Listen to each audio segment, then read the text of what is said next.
우리 시대의 최고의 기독교 이 변증가인 오수 기니스라고 하는 사람이 쓴 회의하는 용기라는 제목의 책에 보면은 이런 글이 있습니다. 믿음의 사람은 기억하는 사람이고 기억하는 사람은 감사하는 사람이다. 반면에 불신은 기억이 짧을 뿐 아니라 감사를 모른다 그랬습니다. 맞는 말이죠? 그가 말한 이 믿음의 사람은 기억하는 사람이고 기억하는 사람은 감사하는 사람이다 라는 말은 아주 정확한 표현이다 그렇게 생각을 합니다. 믿음의 사람은 기억하는 사람입니다. 하나님께서 세상을 창조하셨다고 하는 사실을 기억하는 사람이 믿음의 사람입니다. 그렇죠?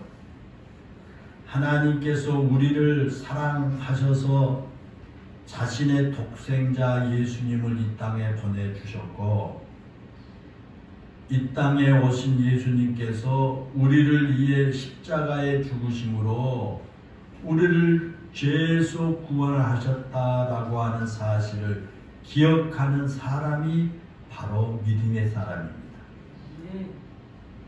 또한 지금도 우리 가운데 역사하신 성령의 깨우치심과 성령의 격려하심과 은혜를 베풀어 주신 덕분에 오늘 내가 믿음으로 나에게 주어진 삶을 살고 있음을 기억하는 사람이 믿음의 사람입니다. 그리고 그렇게 기억하며 사는 사람은 감사하지 않을 수가 없습니다. 그래서 기억하는 사람이 감사하는 사람이다 그렇게 말한 겁니다. 그러면서 오수 기니스는 감사합니다가 필요 없어지는 순간에 회의가 잉태된다 그렇게 말했습니다.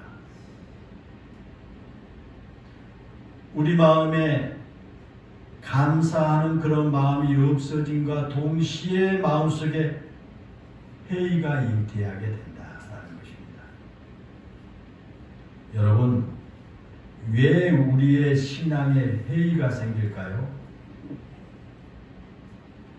왜 우리가 믿음 생활하는데 회의가 생길까?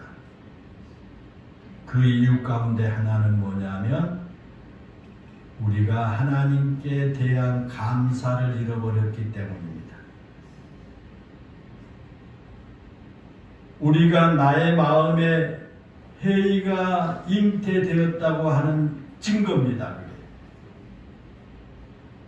하나님의 많은 은혜를 받아 누리며 살고 있으면서도 내가 감사를 잃어버렸다면 그것은 곧 나의 마음에 회의가 잉태되었다라고 하는 하나의 증거가 된다는 겁니다. 하나님을 하나님으로 인정하지 못하고 하나님의 은혜로 인정하지 못한 사람의 마음에는 이미 그 믿음에 대한 회의가 싹트고 있는 겁니다. 그래서 마음에 회의가 일어납니다. 여러분 그렇습니다. 우리가 로마서 1장 21절에도 보면 하나님을 알되 하나님을 영화롭게도 아니하며 감사하지도 아니하고 오직 그의 생각이 허망하여지며 미련한 마음이 어두워졌나니 라는 말씀이 있습니다. 하나님을 알긴 알지만 하나님을 영화롭게도 하지 않고 하나님께 감사하지도 않는 것은 그 생각이 허망해졌고 그 마음이 미련함으로 어두워졌기 때문이다 라고 경고한 말씀입니다. 이건 맞는 말씀입니다. 살아가는 여러분, 이 경고가 혹시 오늘 여러분의 모습은 아닙니까? 우리가 하나님을 안다고 고백을 합니다. 또 우리가 하나님은 세상을 창조하신 창조이심을 압니다. 또 우리가 예수님께서 나를 위해서 십자가에서 죽으셨다는 것도 잘 압니다. 또 십자가 은혜로 내가 구원받았음도 잘 압니다. 그리고 오늘 또 하나님께서 성령을 통해서 우리에게 은혜를 공급해 주셔서 내가 이렇게 살아가고 있다는 것도 잘 압니다. 그런데 여러분, 우리가 하나님께 감사하지 않는다면 그것은 우리의 생각이 허망해졌기 때문이다라는 겁니다. 우리의 생각이 허망해졌기 때문에 알기는 아는데 감사하는 마음이 없습니다. 여기서 생각이 허망해졌다라고 하는 말은요, 내 생각이 무가치한 것들로 가득 차 있다 그런 뜻이에요. 지금 내 생각이 가치 없는 무가치한 것들로 가득 채워졌다? 이것이 바로 허망한 것을 의미합니다. 그 마음과 생각이 하나님의 말씀과 믿음으로 가득 차 있는 것이 아니라 세상의 헛된 것들로 가득 차 있다는 겁니다. 내가 하나님을 알고 교회는 나옵니다.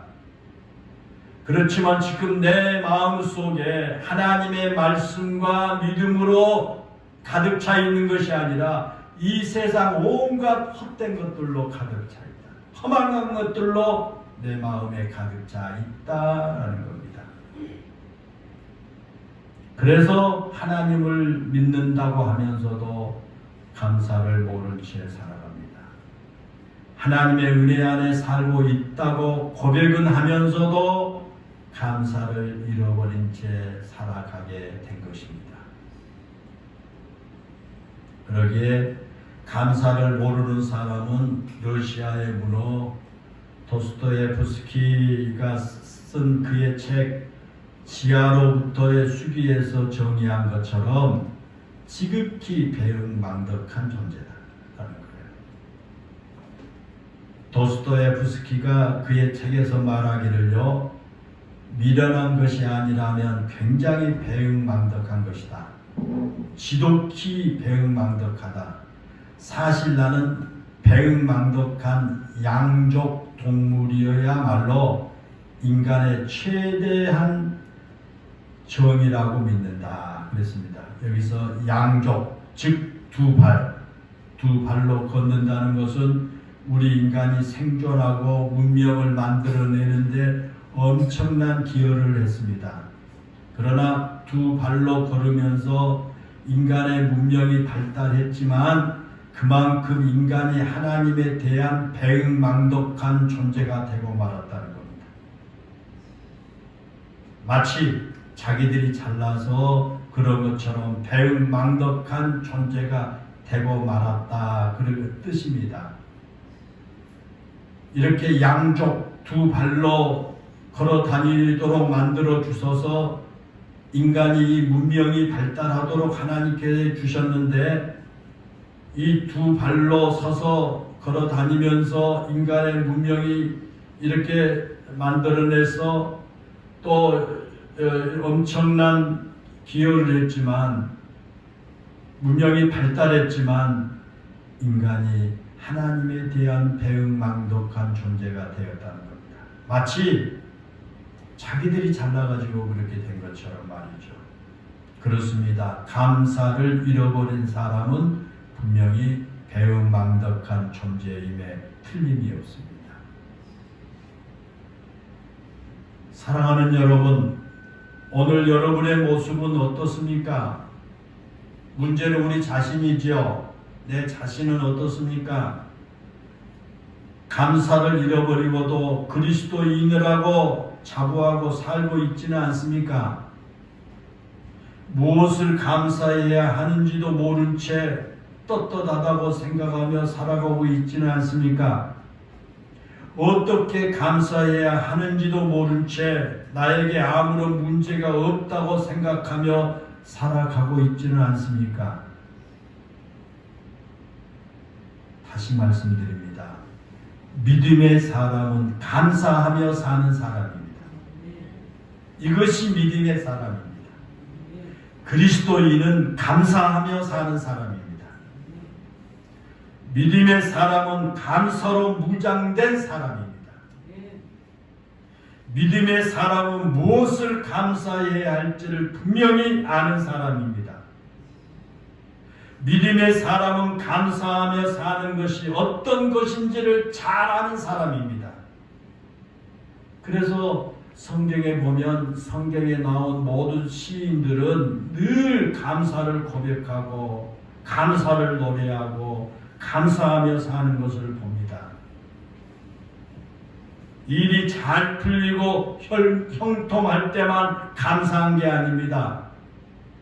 앞길이 막혀서 막막할 때도 감사를 잃지 않았습니다. 때로는 깊은 고난과 시련 중에서도 성경에 나온 시인들은 하나님을 향한 감사를 잊지 않았습니다. 감사야말로 자신의 삶을 드릴 수 있는 최고의 예배이기 때문입니다. 오늘 우리가 읽은 이 본문도 감사의 시입니다. 그렇죠? 감사의 시요. 오늘 본문의 시편 100편 그 앞에 보면요, 감사의 시라는 표대가 붙어 있어요. 이 감사라는 말의 구약 성경 언어는 인격적인 관계에서 깊이 알아가는 것이란 그런 뜻에서 파생된 말이에요. 알아간다라고 하는 이 단어를 머릿속에 여러분 두고 한 말씀 드리십시오. 구약의 성경에 나오는 그 언어는 인간적인 관계에서 깊이 알아간다 그런 뜻에서 파생된 단어예요. 그래서 우리가 가지고 있는 성경에 보면은 알다, 이해하다라는 말로 번역이 되어 있습니다. 그렇게 많이 나옵니다. 이것은 우리가 참으로 중요한 의미를 갖게 합니다. 사랑하는 여러분, 누가 감사할 수 있습니까? 감사할 수 있는 것은 감사의 대상에 대해서 충분히 알아야 가능합니다. 그렇지 않습니까? 예를 들면 내가 누군가에게 감사한다면 그 사람이 어떤 사람이고 그가 나에게 어떻게 해 주었는가를 알기 때문에 감사한 겁니다. 그렇죠? 저 사람이 내가 어려울 때 나를 물질적으로 도와주었고 저 사람은 참 좋은 사람이야 라는 것을 알기 때문에 그 사람에게 감사하죠. 알기 때문에. 그가 누구인지도 모르고 그가 나에게 무엇을 해 주는지도 모르는데 어떻게 감사합니까? 그러지 않겠습니까? 하나님께 감사하는 것도 마찬가지입니다. 하나님이 어떤 분이시고 하나님께서 우리를 위해 무엇을 해 주셨는지 알고 깨닫고 이해할 때 우리는 감사할 수가 있습니다. 그래서 하나님과 친밀한 관계일수록 더욱 감사가 깊어집니다. 감사가 신앙생활의 척도라고 말하는 이유가 바로 그겁니다. 하나님을 깊이 경험하고 하나님과 깊은 영적인 교제를 나누는 사람이 하나님이 어떤 분인지를 알게 됩니다. 그래서 그 사람이 하나님께 감사할 수 있게 된 것입니다. 그래서 우리가 하나님이 어떤 분이고 하나님이 어떻게 나에게 역사하시고 그런 사실을 알 때 감사할 수 있어요. 그런 사실을 알 때 내가 감사의 신앙으로 회복됩니다. 오늘 본문에 보면 그런 사실을 말해주고 있습니다. 본문에서 시인은 하나님이 어떤 분인지를 분명하게 고백합니다. 3절에 보면요, 여호와가 우리 하나님이신 줄 너희는 알지어다 그랬습니다. 그렇죠? 여기서 시인은 하나님을 우리 하나님이다 그렇게 표현합니다. 우리 하나님이다 표현하죠. 이것은 공동체적인 고백이기에 우리 하나님이다 라고 표현했지만, 우리 개인적으로 말을 한다면 나의 하나님입니다. 나의 하나님. 여러분, 그 하나님이 어떤 하나님일까요?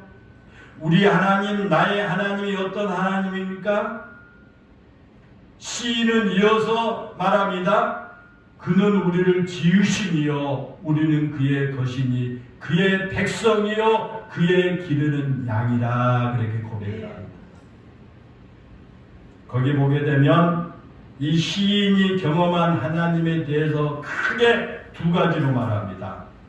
이 시인은 하나님에 대해서 두 가지로 깨달았어요. 하나는 뭐냐? 하나님이 나를 지으신 분이다라는 거예요. 하나님이 나를 지었다라는 것을 깨달았습니다. 하나님은 나를 만드신 분입니다. 하나님은 나를 있게 하신 분입니다. 창조주 하나님입니다. 사랑하는 여러분, 그렇습니다. 하나님께서 우리의 창조주시라는 고백을 할 수 있다면 우리는 마땅히 하나님께 감사할 수 있을 겁니다. 우리를 만드신 분, 나를 만드신 가장 존귀하고 소중한 하나님의 백성으로 만드신 분이 하나님입니다. 나를 창조하신 분이 나만 창조하신 분이 아닙니다. 하나님은 세상을 창조하신 분입니다. 온 우주 만물을 창조하신 분이 하나님입니다. 말씀 한마디로 이 세상을 만드시고 나를 가장 아름답게 만드신 분이 하나님입니다. 그 하나님이 바로 나의 하나님입니다. 그러니 그 사실을 알고 깨닫는다면 어찌 감사하지 않을 수가 있겠습니까? 그렇죠?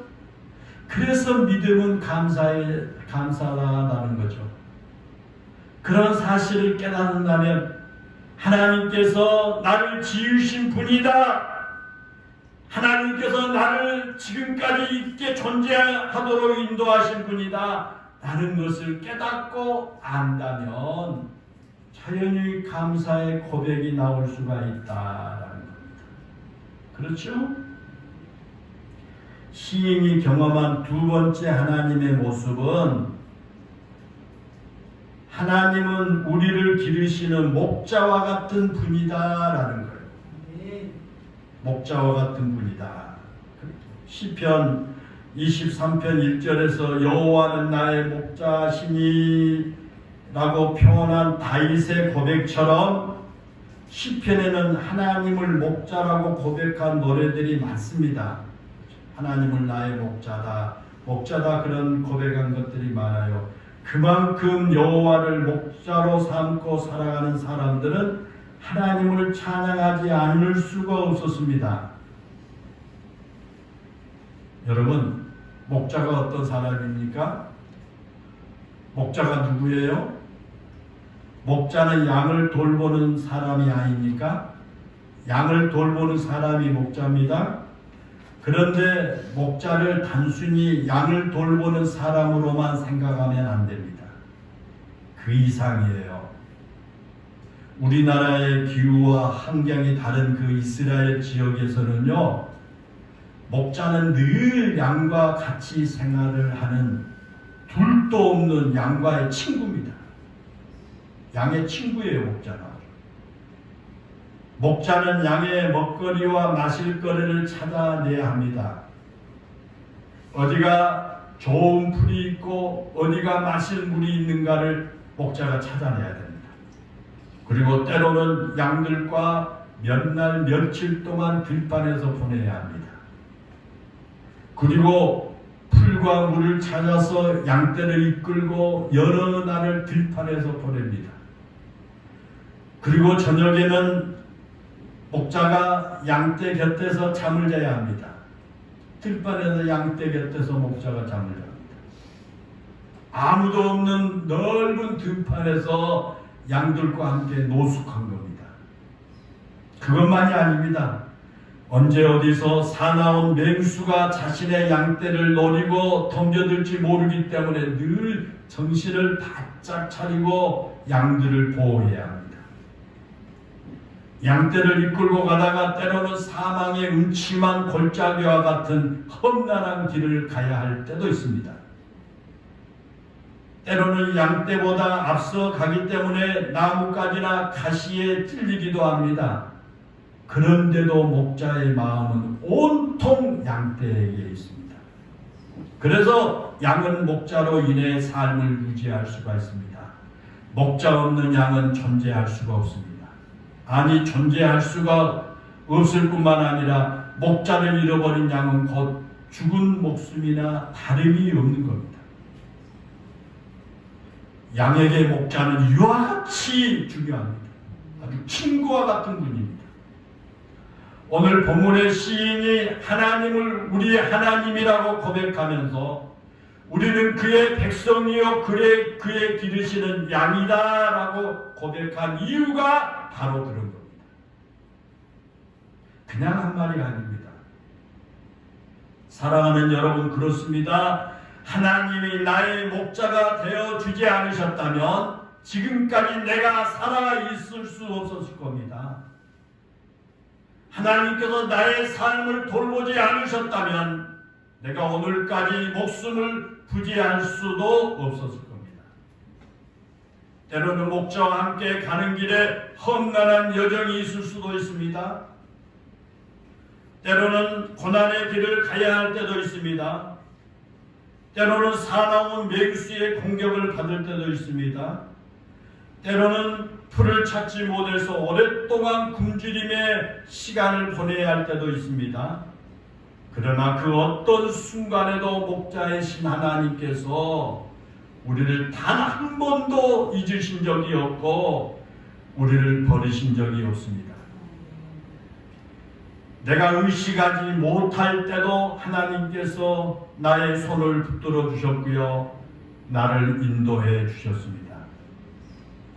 그 덕분에 오늘 우리가 여기까지 살아올 수 있었다라는 것입니다. 그런 목자이신 하나님을 생각한다면 어찌 감사하지 않을 수 있겠습니까? 오늘 본문에서 시인이 하나님께 감사의 찬양을 할 수 있는 것은 그냥 여호와는 나의 목자다, 우리의 목자다 라고 입으로만 고백한 게 아니라 그의 삶의 현장에서 생생하게 체험한 것을 노래한 겁니다. 그래서 오늘 본문 2절에 보면 기쁨으로 여호와를 섬기며 노래하면서 그 앞에 나아갈지어다 라고 노래하고 있습니다. 그렇습니다. 우리는 우리의 목자이신 하나님을 기쁨으로 섬겨야 합니다. 하나님께서 우리를 자신의 양떼로 부르신 우리를 여기까지 인도하셨기에 우리는 하나님을 기쁨으로 섬겨야 합니다. 우리가 억지로 하나님을 섬기는 게 아닙니다. 우리에게 벌을 내리시는 그 하나님 두려워서 섬기는 게 아닙니다. 우리가 하나님을 기쁨으로 섬겨야 합니다. 여기서 섬긴다 그 말은 예배한다 그런 뜻이에요. 예배한다 그런 뜻입니다. 하나님의 인도하심을 받은 양떼는 하나님을 기쁨으로 예배하고 섬겨야 합니다. 그것이 마땅한 도리입니다. 그래서 본문에서 시인은 노래하면서 그 앞에 나아가라 그렇게 말합니다. 여기서 노래라고 하는 말은 환호성, 기쁨의 소리를 의미합니다. 그러니까 큰 소리로 함성을 지르면서 하나님께 나아가야 한다라는 것입니다. 기쁨의 환호성을 지르면서 하나님께 나아가야 한다는 겁니다. 기쁨의 환호성을 지르면서 하나님께 예배 드려야 한다는 겁니다. 마치 전쟁에서 승리하고 돌아온 그 개선 장군을 맞이할 때 백성들이 막 한호성을 지르면서 장군을 맞이한 것처럼 하나님께 나아갈 때도 그런 기쁨과 감격의 한호성을 지르며 하나님 앞에 나아가야 한다라는 것입니다. 그런데 우리가 그렇게 기쁨의 한호성을 지르며 하나님께 나아갈 때 반드시 통과해야 할 문이 하나 있습니다. 하나님께 기쁨으로 노래하고 하나님을 찬양하면서 나아갈 때 통과해야 할 문이, 그것은 감사의 문입니다. 본문 4절에 보면 그러죠. 감사함으로 그의 문에 들어가며 그의 궁전에 들어가서 그에게 감사하며 그의 이름을 송축할지어다 그랬습니다. 여러분, 그렇습니다. 하나님께 나아가서 예배하고 하나님을 찬송하는 사람은 반드시 감사의 문을 통과해야 합니다. 만약 감사의 문을 통과하지 않는다면 그 예배는 예배일 수가 없습니다. 오늘 우리가 하나님께 예배를 드리는데 감사의 문을 통과하지 아니하고 내 마음속에 원망과 불평으로 가득 차 있는 가운데, 이건 예배가 아닙니다. 감사의 문을 통해 들어가지 않는다면 그가 외치는 기쁨의 찬송은 결코 찬송이 될 수 없습니다. 우리가 하나님께 나아가는 방법은 오직 하나입니다. 그것은 감사의 문을 통과해야 합니다. 시편 50편 23절에 보면 감사로 제사를 드리는 자가 나를 영화롭게 하나니라는 말씀이 있죠. 이 말을 거꾸로 말하면 감사로 드리지 않는 제사, 감사로 드리지 않는 예배는 하나님을 영화롭게 하는 예배가 아니다는 겁니다.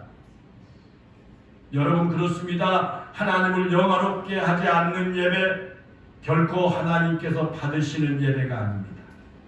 하나님께서 받으시는 영화로운 예배는 감사로 드리는 예배입니다. 하나님의 은혜를 감사하며 드리는 예배를 하나님께서 받으시는 예배다라는 것입니다.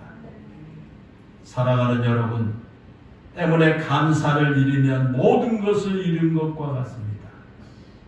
그러나 감사를 회복하면 모든 것이 회복됩니다. 감사하며 사는 삶에는 언제나 기쁨이 있습니다. 감사하는 사람만이 인생의 참된 가치를 알기 때문에 감사를 하며 사는 사람에게 기쁨이 있는 것입니다.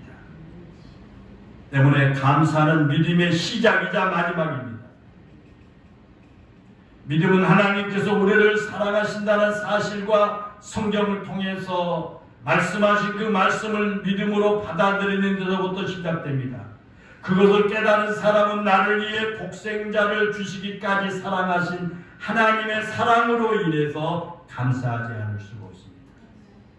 나 같은 사람을 위해서, 나 같은 죄인을 위해서 하나님께서 자신의 독생자까지 주셨다라는 사실을 감격하며 눈물을 흘리게 될 것입니다. 감사가 이렇게 중요합니다. 우리의 믿음의 시작이요 끝과 같습니다. 그래서 하나님께서 1년에 딱 2차례씩 감사의 절기를 만들어 주셔서 이 소중한 감사를 회복하고 다른 믿음으로 살아가라고 그렇게 만드신 겁니다. 그런데 문제는 그렇게 감사하며 감격으로 시작된 우리 믿음인데, 그 믿음을 따라서 사는 삶의 여정에서 우리가 그 감사와 감격을 잊어버린 채 살아간다는 겁니다. 그러지 않습니까? 언제부턴가 나의 마음과 삶 속에 그 감사와 감격을 잃어버렸습니다. 사랑하는 여러분, 혹시 지금 여러분의 모습이 그렇지 않습니까? 구원의 감격과 감사로 신앙생활을 여러분들이 시작했는데 지금 여러분은 얼마나 그 감격과 감사를 잃지 않고 살아가십니까?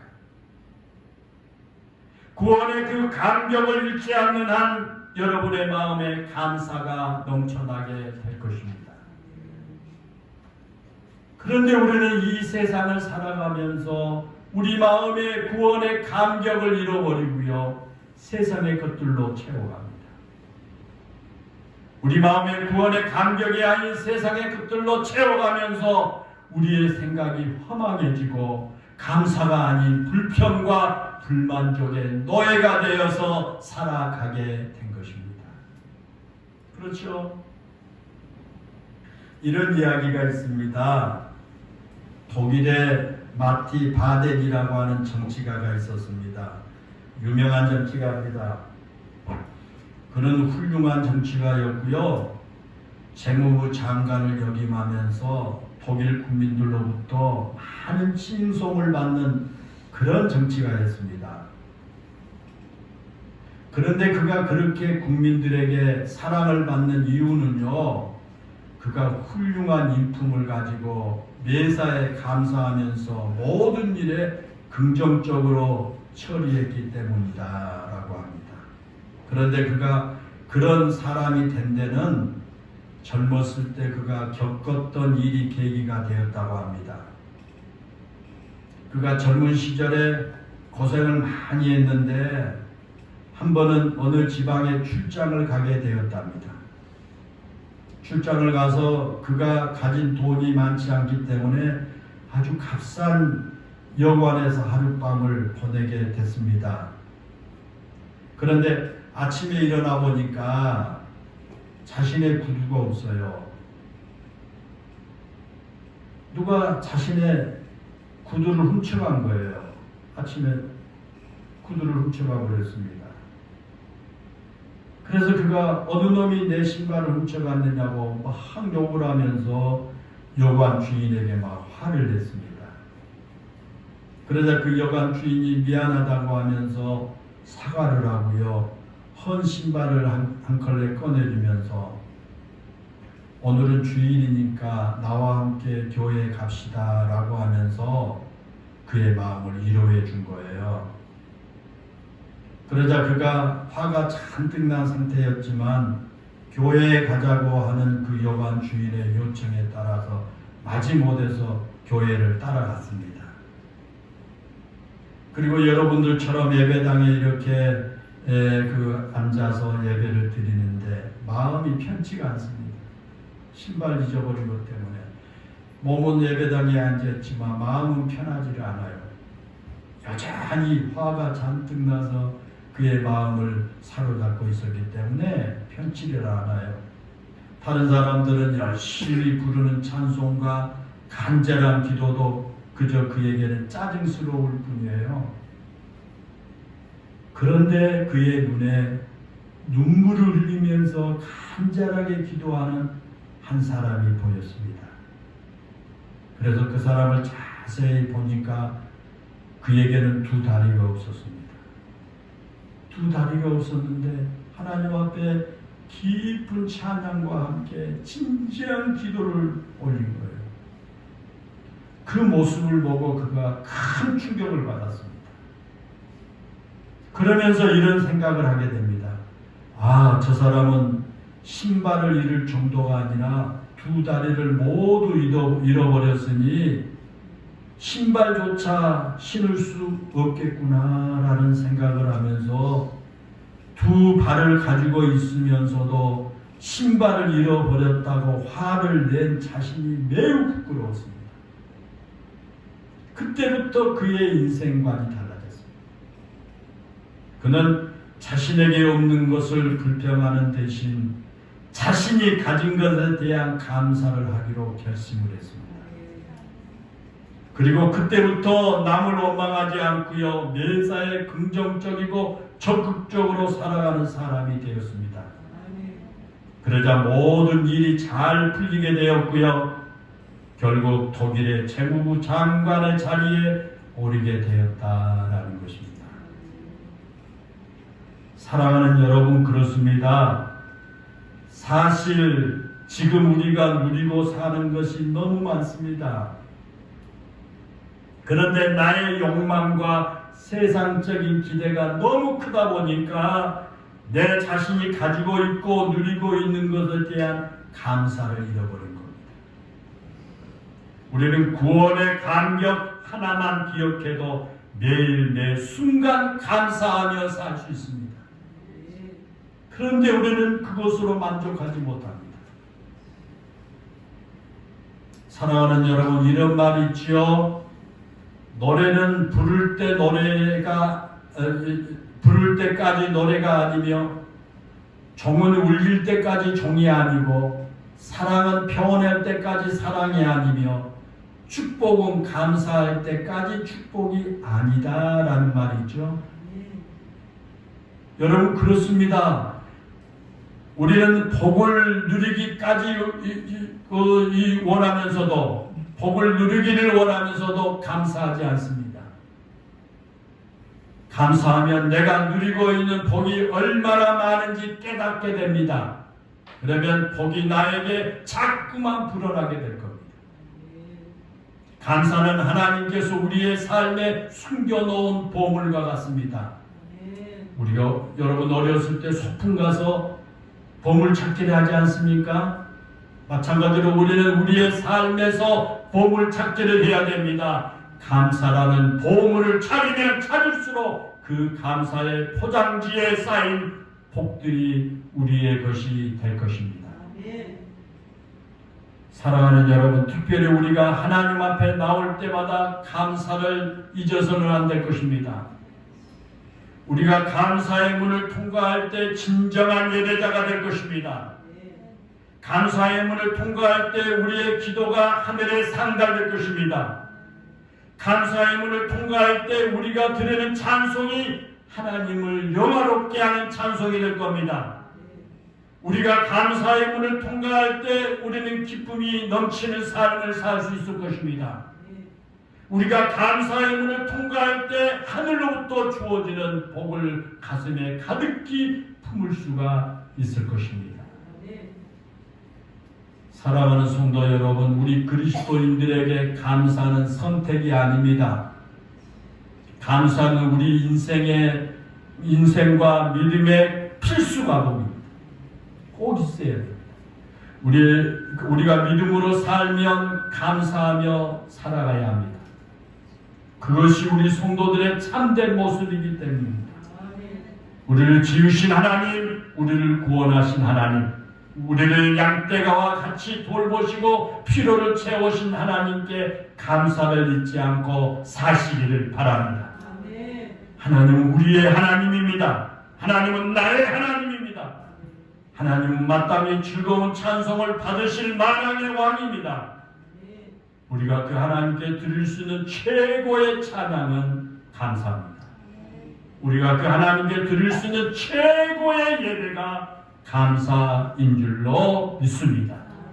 기도합니다. 은혜롭고 감사하신 하나님, 우리들로 하여금 1년에 2차례 감사의 절기를 만들어 주셔서 우리 세상에 헛된 것으로 우리 마음에 가득 채워서 잃어버린 감사를 다시 회복할 수 있는 기회를 주신 것을 하나님 감사합니다. 이 한 시간 우리 영일교회 성도들에게 하나님이 어떤 분인가를 다시 한번 깨닫고 알게 하여 주셔서 저들의 마음과 삶 속에 잃어버린 감사의 고백을 회복할 수 있게 해 주옵소서. 나를 지으신 하나님이여, 나를 구원하신 하나님이여, 우리를 양떼와 같이 돌보시고 피로를 채우신 그 하나님을 잊지 않게 하여 주시고 그 하나님을 기억하고 하나님께 감사의 신앙으로 회복되게 하여 주옵소서.